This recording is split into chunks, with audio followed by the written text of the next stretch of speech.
Rolling out powerful 5G technology throughout the United States. However, some studies show a link between cell phone radiation and cancer. Dan Cohen has the story. The race is on among cell phone providers to upgrade to fifth-generation wireless technology, or 5G.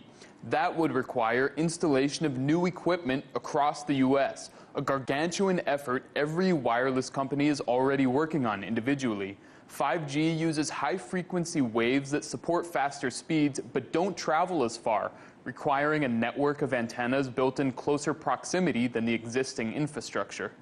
Wireless companies plan to use light poles, streetlights, anything to minimize their expenses. But health experts worry about potential risks associated with exposure to radiation from cell phone antennas. Cell phones emit low levels of radio frequency energy, or RF. In 2011, the International Agency for Research on Cancer identified RF fields as, quote, possibly carcinogenic to humans. A study in Sweden found that Swedes who talked over cell or wireless phones for over 25 years were at 3 times the risk of developing glioma, a brain tumor that is often malignant, than those who used them for less than a year. And in March, a large-scale lifetime study of lab animals confirmed a link between cell tower radiation and cancer. The animals were exposed to levels legally permitted by the United States Federal Communications Commission.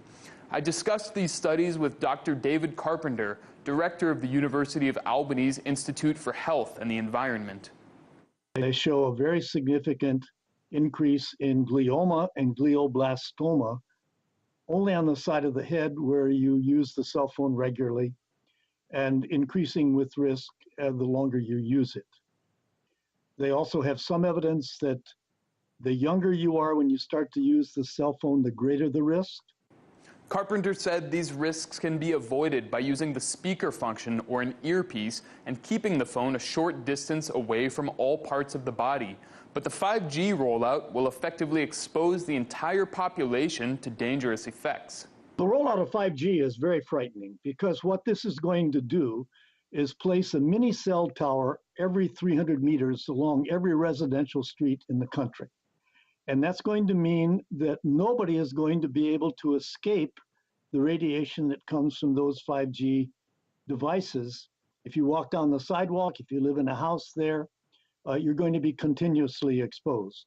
Countries like China, Italy, India, and Russia have far more stringent regulations over cell tower radiation than the United States. Our regulators, dominated by physicists and engineers and not health effects people, ignore all of that evidence and therefore have standards that are totally unrealistic and out of date.